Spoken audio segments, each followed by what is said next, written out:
Leandrão, e aí, cara? Namoro, cada vez mais essa palavra pode estar se perdendo aí na nossa cultura, na sua forma, na sua motivação e às vezes até na sua importância. Verdade. Onde o namorar está sendo suplantado pelo ficar e ficando, esse gerúndio às vezes tão complicado. Leandrão, e aí, cara?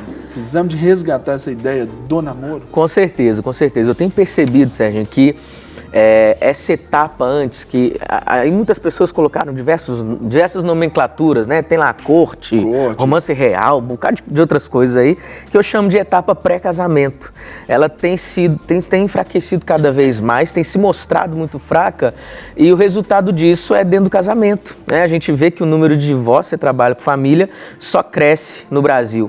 Então, eu acredito que esse trabalho, essa etapa antes do casamento tem contribuído muito para casamentos muito delicados, muito fracos, muito fracassados lá na frente, né? Mas você vê que essa contribuição negativa, posso dizer assim, se deve ao que, Leandro? A falta de informação, repressão e menos entendimento, menos inteligência. Como? Por quê? Isso tudo que você falou um pouquinho, isso é de tudo um pouco, de tudo um pouco, de fato. A gente percebe que desde muito tempo entrou-se algo na vida do ser humano chamado egoísmo. Hoje em dia as pessoas elas se casam por causa de si mesmas. Então isso é um grande perigo. Então elas entram num relacionamento de namoro por causa de si mesmas, sem entender, aí entra o conhecimento, sem entender o real propósito do namoro. Daquele momento. Daquele compromisso que a gente tem que lembrar sempre que é um compromisso. É um compromisso que deve ser levado ao casamento. Eu sempre costumo dizer, falar com crente, né? Crente não namora para ver no que vai dar. Crente namora para casar. Na verdade, isso não se aplica. Der, é uma outra história. É uma outra história. Namoro é namoro, casamento é casamento. Claro. Né? Mas a gente tem que entrar num relacionamento com esse objetivo, não com o objetivo de ficar mais experiente. Deixa eu namorar uma aqui para ver se eu fico mais experiente, começo a conhecer melhor as mulheres. Aí namoro 2 meses uma, aí 2 meses outra, 2 meses outra, mas quem coleciona relacionamento fica mais ferido e não mais experiente nisso. Né? Até porque cada um, vamos dizer, namorada que aquele rapaz ali vai tendo é uma experiência diferente, é uma menina diferente, são famílias diferentes e até igrejas diferentes que, às vezes, isso tudo não dá experiência. Exatamente. Como você fala, só fere e até desfoca do sentido real do que é a aliança, né, do compromisso. Exatamente, sem contar que o egoísmo, ele entrou na humanidade na época do iluminismo lá atrás, 1500, que privatizou o casamento, trazendo o ser humano para o centro de tudo, é o eu que está no centro de tudo.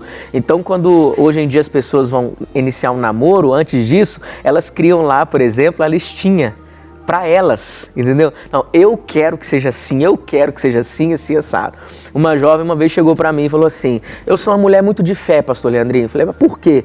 Eu já comprei quase todo o meu enxoval pro casamento. Eu falei, que legal, e o noivo, como é que tá? Não tem nem noivo, nem namorada ainda eu tenho, mas eu sou de fé e vou encontrar. E eu falei assim, não, você não é uma pessoa de fé, você é uma pessoa egoísta.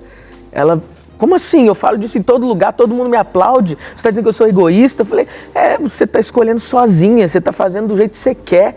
Casamento não é isso, são os dois juntos, tomando as decisões, né? Ainda que ele participe pouco, mas uma participação é importante. Ele fala, olha, eu não gosto dessa cor, não gosto disso, eu acho que não vai ser assim. Imagina, o cara chega, tá tudo pronto, entendeu? Já tá tudo pronto aí, é isso aí que a gente vai ter, é dessa cor que vão ser as coisas e por aí vai. É uma mentalidade recorrente, não só nisso, mas a gente vê que culturalmente hoje nos traz uma outra ideia, que a turma tá casando mais velho. E também já parte desse egoísmo também. Olha, eu já caso, eu já tenho casa, eu já tenho carro, já tenho uma carreira, já tenho meu dinheiro. Então, todo mundo já quer o casamento pronto, como se fosse possível, mas já que é pronto, então isso também reflete esse egoísmo, por isso que não tem dado certo. É aquela história, eu quero ser feliz com você, desde que o meu mundinho aqui continue do jeito que eu construí e ponto. Já é uma relação de independência, quando haveria de ter essa dependência mútua. A interdependência, exatamente. No namoro a gente começa a praticar essas coisas em um certo nível, é claro, mas que já são um treinamento para o casamento, né? Alguém disse certa vez que namoro é o vestibular para o casamento, né? Essa fase onde você está caminhando para chegar no casamento. Então, se nessa fase aqui, ou antes dela até, você já começa errado, com os princípios errados, sem buscar o conhecimento correto a respeito disso. E com um pouquinho de falta de inteligência, como você falou aí, né? Você destrói tudo lá na frente, né? E, Leandro, outra coisa, porque se você fala que o namoro é o vestibular para o casamento, o cursinho é a família. Exato. Né? Os pais hoje, eles estão negligenciando também o seu papel no cuidado ali, até desse preparo dos seus filhos para o casamento? Sem dúvida alguma. Eu li um livro no início desse ano chamado Educando Meninas, James Dobson. Sensacional esse livro. Eu tô com 2 meninas e eu preciso aprender a cuidar dessas meninas, né? Eu te dou uma dica mesmo, assim, depois, com mais tempo, leia o Educando Meninos. Muito embora ainda não tenha um menino, mas você vai ver que vai ser muito complementar, vai ser sensacional. É mesmo, legal. Então, esse livro revela muito do que se vive na atualidade, a omissão dos pais, ou até mesmo a família destruída, não tem a figura paterna, né? E por aí vai. Às vezes tem o pai, mas não tem o pai. O pai está ausente. Exatamente. Então isso tudo contribui. A maioria das pessoas que eu atendo e que são extremamente problemáticas no namoro, quando a gente vai buscando, entrando na base familiar dela, a gente percebe que essa base familiar está assim, degradada, está destruída e não tem nada de fato para passar para a pessoa, porque você só pode dar daquilo que você tem. A família dela não tem nada para mostrar para ela de bom, assim, olha, o relacionamento é assim, tem que haver isso aqui.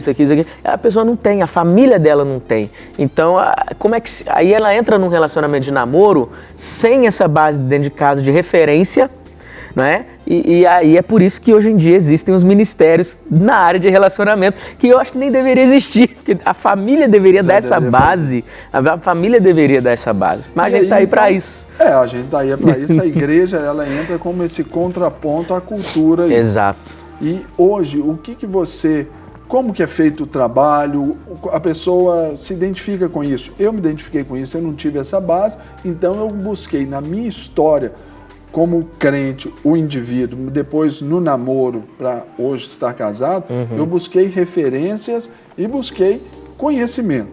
Corri atrás. Sim. Hoje, Leandro, a pessoa está nos assistindo, o casal está nos assistindo, os pais estão nos assistindo agora. O que você fala, um norte aí para eles sobre o ministério, até mesmo do olhar ao altar, esse caminhar aí para poder compensar essas carências. Vale ressaltar, Serginho, que a pessoa ela não é escrava disso, né? Assim, minha família não teve uma base boa para me dar, então quer dizer que eu estou destinado a ser um fracassado nessa área? Negativo. Eu, por exemplo, eu vi meu pai indo embora de casa, eu tinha 11 anos de idade, a Aline... Somos dois, eu tinha 15 anos. A Aline com 11 anos também. E a gente decidiu fazer diferente, mas ele não sabia como. Então a gente foi buscar aprendizado. Então o conhecimento, ele liberta a gente dessa escravidão da nossa cultura familiar, que talvez tenha gerado algo terrível e que, se a gente não cuidar, projete a nossa vida de fato para esse fracasso. Aquela velha história, né, pastor? Aquela questão de isso explica, mas não justifica. Mas não justifica, exatamente. Porque temos que mudar. Temos que mudar. Eu não preciso ser igual a homem. A primeira coisa é não aceitar. Eu e a Aline, nós nos conhecemos no mundo, a gente namorou lá fora no mundo. Depois de um ano, nós nos convertemos, conhecemos Jesus juntos. E aí, conforme a gente foi crescendo espiritualmente, amadurecendo um pouco, a gente sentou para conversar e falou assim, olha, aconteceu isso com os nossos pais, mas se vai acontecer ou não com a gente, não tem a ver, não é decisão deles não, depende é nossa, depende de nós. Então a primeira coisa que a gente tem que fazer é não aceitar esse curso, entre aspas, natural das coisas. Eu quero viver diferente, eu vou viver diferente. Tá decidido? Tá decidido. Agora eu vou buscar como fazer isso. Então, você tem aí hoje o do Olhar ao Altar que vai te ajudar nesse como fazer isso. As reuniões do Olhar ao Altar, elas acontecem às quartas-feiras, às 20 horas, não é isso? Às 20 horas no Salão Capela, na sede aqui da igreja, né? E ali vem todo um trabalho, Leandro, que vai levar, porque às vezes a pessoa pensa assim, do Olhar ao Altar eu preciso já estar namorando, já preciso ter um comprometimento. Não. É para aquela pessoa que quer já também se preparar para o namoro também, né, cara? Cara, a gente acabou de ter Olimpíadas aqui. Nenhum atleta das Olimpíadas se preparou quando chegou no Rio de Janeiro. Não, eles vieram se preparando antes. Exatamente. Então a gente fala sempre com solteiros, que às vezes falam assim, não, eu não vou lá no clube porque eu não estou namorando ainda não. Mas filho, é por isso que tem que ir antes. Porque a gente tem... já ouvi falar, saber como é que as coisas estão acontecendo. É verdade. O que se diz sobre isso, o que você precisa melhorar, burilar ali. Eu gosto até de falar da estrutura que a nossa igreja tem. A gente tem lá o curso de noivos, né? Tem gente que termina o noivado lá e a gente usa aquela máxima de é melhor ter um noivado terminado que um casamento, né? Enfrentar um divórcio lá na frente. A gente fala assim, mas tem gente que não deveria nem ter noivado. Tem gente que a gente deveria acompanhar durante o namoro. Aí a gente vem voltando mais um pouquinho e fala assim, não deveria nem estar namorando. Como então a gente sempre trabalhou com essa máxima, é aquela história de purificar a fonte. Exatamente. Né? Se consegue purificar aqui, o manancial vai ser todo legal. Exatamente. Se deixar para ele cuidar lá na frente, aí já é. Para receber todas as novidades do canal, inscreva-se. E se curtir o vídeo, clique em gostei. Aproveite para acompanhar a Rede Super nas redes sociais.